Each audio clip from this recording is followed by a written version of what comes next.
Fíjense que ahí les habla de tipos de cambio fijo y de flotación. O sea, hablamos de los tipos de cambio y la operación de cambio. Pero les hablamos de tipos de cambio fijo y tipos de flotación. ¿Cuándo un tipo de cambio es fijo? Cuando la moneda del país se ata en su posibilidad de conversión, cuando la moneda de un país se ata en su posibilidad de conversión a una moneda fuerte extranjera. ¿Nosotros tuvimos un tipo de cambio fijo? Sí, durante la ley de convertibilidad. Tuvimos los años de convertibilidad.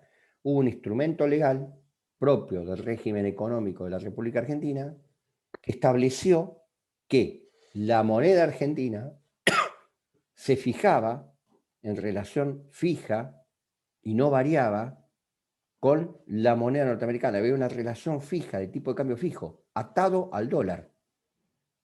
Había condiciones para que la moneda esté atada al dólar en ese momento. Ya la otra vez le expliqué el sistema de caja de conversión. Es decir, se garantizaba con la base monetaria una cantidad de dólares que se correspondían con una cantidad de pesos. Había un achicamiento del gasto fiscal, había un achicamiento de la estructura administrativa, había leyes de emergencia de gasto fiscal que permitían que el sistema de convertibilidad sea rentable por un tiempo para la República Argentina.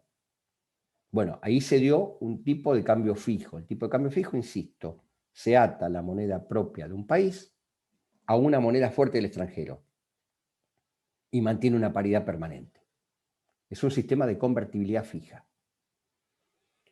El tipo de cambio de flotación o variable es aquel tipo de cambio en el cual el mercado de divisas o el mercado financiero determina cuál es el mejor tipo de cambio.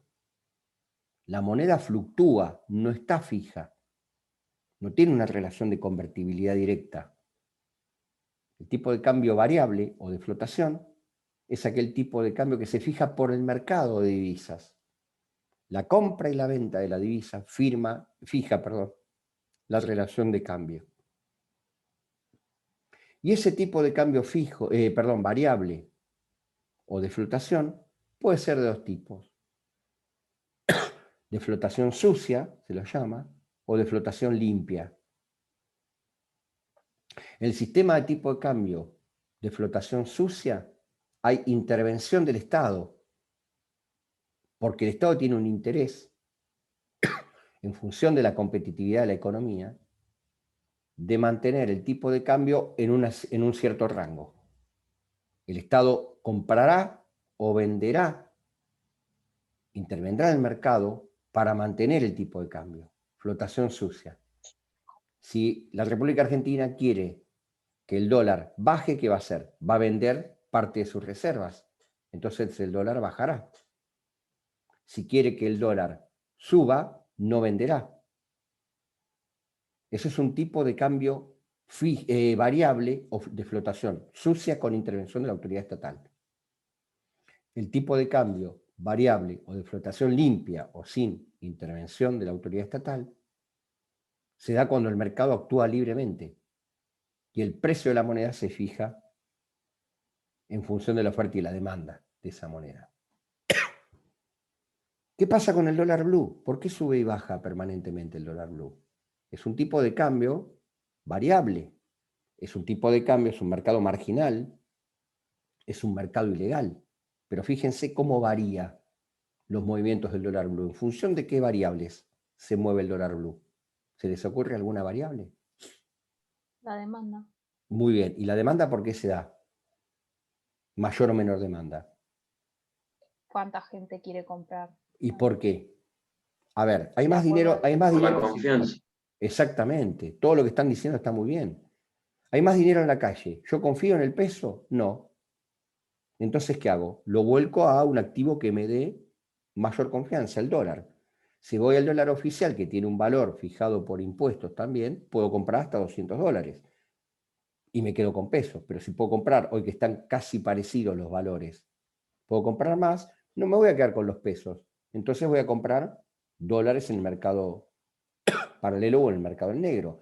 ¿Cuándo se da la mayor venta de dólar del mercado paralelo? En los primeros 20 días del mes, porque la gente cobra, porque paga y lo que recibe y que no va a gastar, lo vuelca a comprar dólares y eso hace que suba el precio del dólar. Ahora que vienen los aguinaldos en julio, no es de extrañarse que haya una subida del dólar paralelo, porque la gente recibe más pesos y como no los puede gastar y tampoco los quiere atesorar, los va a volcar al mercado del dólar informal y el valor seguramente tiende a subir. ¿Mm? ¿Se entiende? Son variaciones del tipo de cambio en función de la oferta y la demanda que hay en ese mercado. ¿Eh? Bueno, vamos a ver con qué seguimos. ¿Alguna pregunta hasta acá? ¿Algo que quieran aclarar? Bien, a ver. Bien, vamos a... No sé dónde estoy. Acá. Bien, vamos ahora a hablar por hoy, para terminar, con el sistema de Bretton Woods. El sistema de Bretton Woods. ¿Qué significa esto del sistema de Bretton Profe, Woods? antes de que avance, capaz yo me confundí, pero de relaciones comerciales ya habló. No, va al final. Ah, bien, listo. Yo lo que hice, Eliana, fue lo siguiente. Mirá, está bien la pregunta porque nos hace parar a ver a dónde estamos. El desarrollo vino así. Primero, dimos las 4 etapas de las relaciones económicas internacionales. Después hicimos una descripción de cada una de las etapas, así someramente. ¿Bien? Después hablamos de la balanza de pagos. Dijimos que la balanza de pagos era donde cabe todo lo que veníamos hablando, cómo se registra contablemente un país. ¿Sí? Después dimos, bueno, el equilibrio y ahora hablamos de la parte financiera, del sistema financiero general, de cómo se cancelan las obligaciones a nivel financiero, a nivel mundial. Y ahora vamos a hablar de la evolución de ese sistema financiero. Porque el sistema financiero multilateral que vamos a ver ahora, que es este Bretton Woods, nace con la institucionalización de las relaciones económicas internacionales. Me viene bien tu pregunta. Ahora vamos a ver el sistema financiero, vamos a ver los organismos financieros, el Fondo Monetario, el Banco Mundial, y después sí vamos a ver por último la parte comercial. ¿Sí? Ahora vamos a ver el sistema financiero, pura y exclusivamente sistema financiero. Sistema de Bretton Woods. Sistema de Bretton Woods. ¿Qué significa esto? Significa lo siguiente. Cuando termina la Segunda Guerra Mundial, se reúnen en Bretton Woods, en una conferencia que es en Estados Unidos, en New Hampshire, en 1945, los países que son triunfadores del conflicto bélico, fundamentalmente Estados Unidos y Gran Bretaña, que definen la cuestión económica. Y crean este sistema de Bretton Woods, que ya algo dije. El sistema de Bretton Woods regula el comercio y la financiación a nivel internacional. Y crea fundamentalmente dos cuestiones, o fija dos cuestiones. Primero, el tipo de cambio que se va a utilizar de ahora en más en las relaciones comerciales. El tipo de cambio y de regulación financiera que se va a utilizar en las relaciones comerciales a nivel mundial. Y segundo, da origen a los sistemas multilaterales de financiamiento o a los sistemas multilaterales de crédito. Bretton Woods es el origen de 1945, es el origen de el Fondo Monetario Internacional y el actual Banco Mundial. Y aceptación de el acuerdo del GATT, aranceles y tarifas al comercio de mercancías. Esas tres cosas salen del acuerdo de Bretton Woods. Antes de la Segunda Guerra Mundial, las obligaciones se cancelaban a partir de la utilización del oro, como les dije hoy, utilización del patrón oro. Todo se evaluaba en función del valor del oro. Con el sistema de Bretton Woods, post Segunda Guerra Mundial, inicio del sistema multilateral de comercio y de financiación, se pasa del patrón oro al patrón dólar-oro. Es decir, todas las relaciones comerciales y todos los intercambios de mercancías se fijan en función de esta relación, el valor del dólar relacionado con el oro. ¿Y cómo se fija? A partir de esta equivalencia que está acá abajo. $35 igual a una onza de oro. Es decir, uno puede comercializar en oro y el precio de referencia son $35. Se pasa del patrón oro, valor del oro, a un patrón fijo, dólar oro, estableciendo una relación entre la onza de oro y el dólar. Una onza de oro, $35. Bien. Primer organismo que surge del sistema de Bretton Woods. Primer organismo que surge del sistema de Bretton Woods. El Fondo Monetario Internacional, tan demonizado en Argentina, el famoso Fondo Monetario Internacional. ¿Cuáles son los objetivos del Fondo Monetario Internacional? Promover la cooperación monetaria internacional. Sistema multilateral de pagos. ¿Perdón? ¿Me pregunta? Facilitar la expansión y crecimiento equilibrado del comercio internacional. Sistema multilateral de comercio. Promover la estabilidad en los intercambios de divisas. Es decir, respetar esta relación oro-dólar. Facilitar el establecimiento de un sistema multilateral de pagos. Sistema multilateral de pagos. Realizar préstamos ocasionales a los miembros que tengan dificultades en sus balances de pago.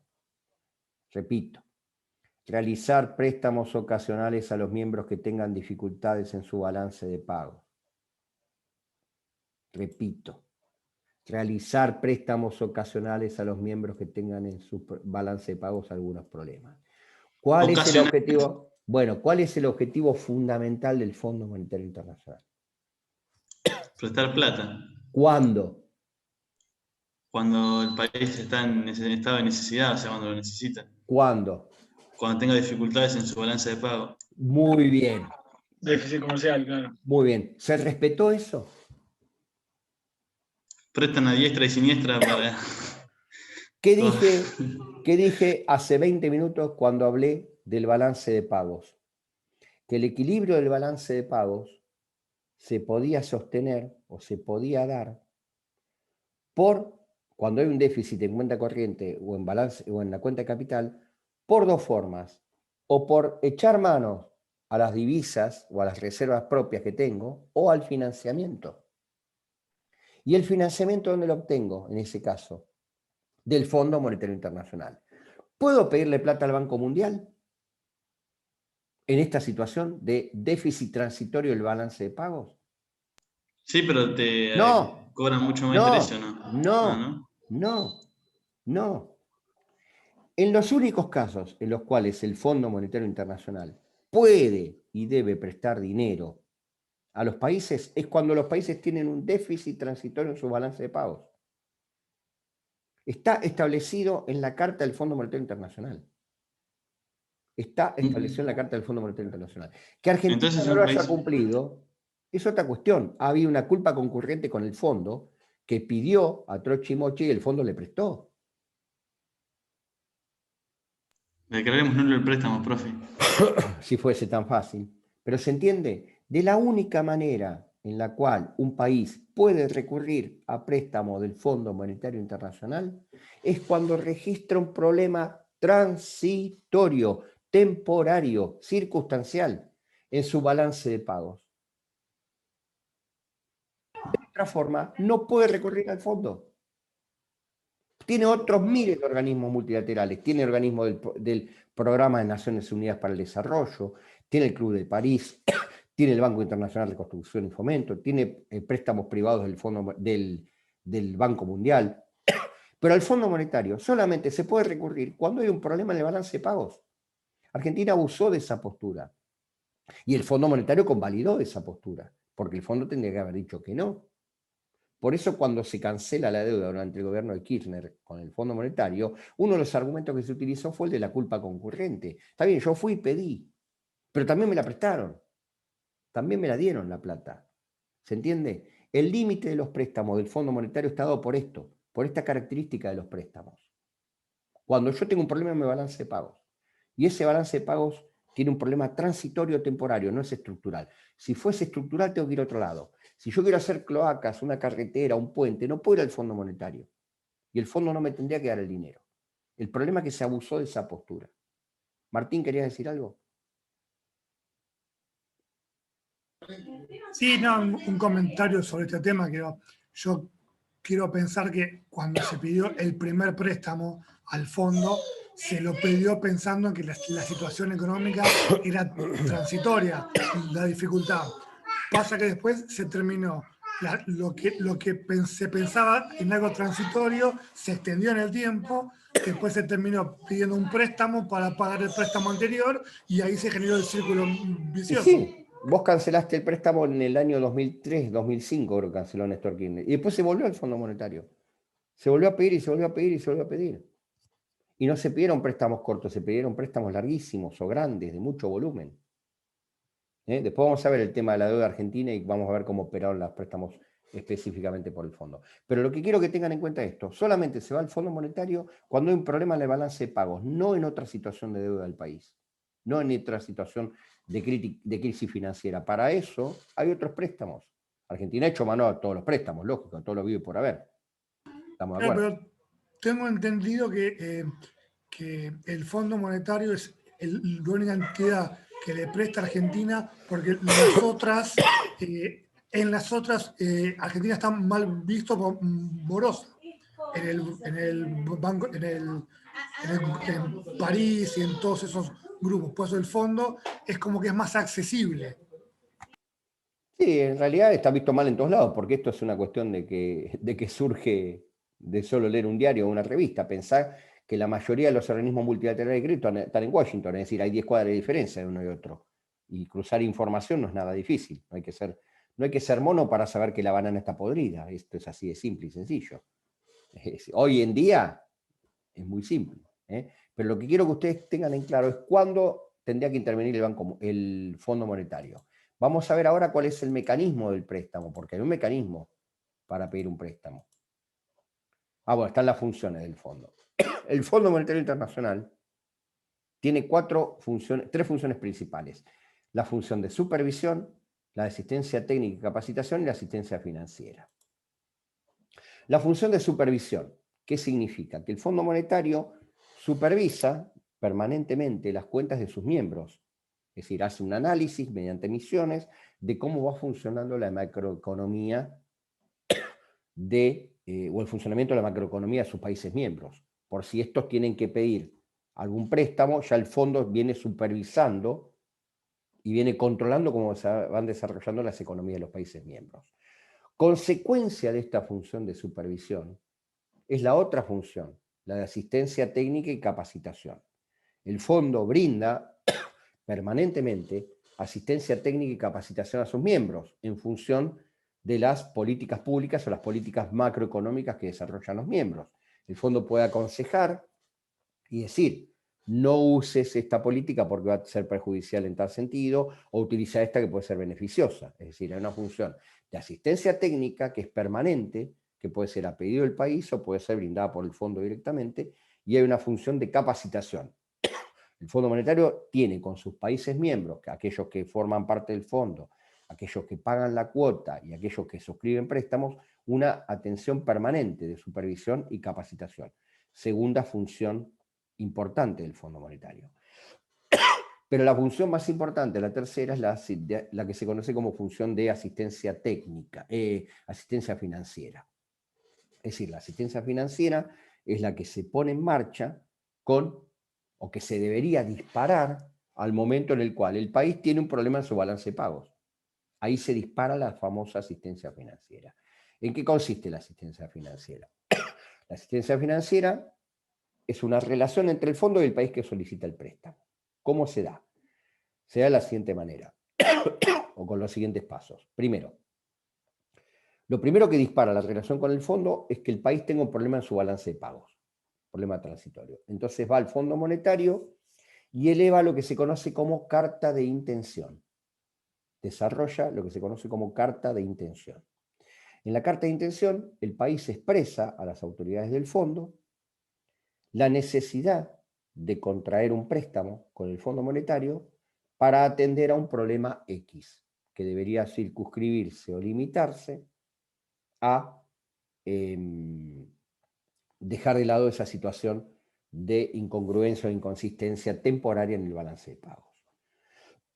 El fondo de pago, el Fondo Monetario recibe esa carta de intención y lo que hace es enviar una emisión al país para evaluar cuáles son las condiciones de la economía de ese país, para evaluar cómo están las cuentas de ese país, las famosas cuentas nacionales, cómo está su situación macroeconómica.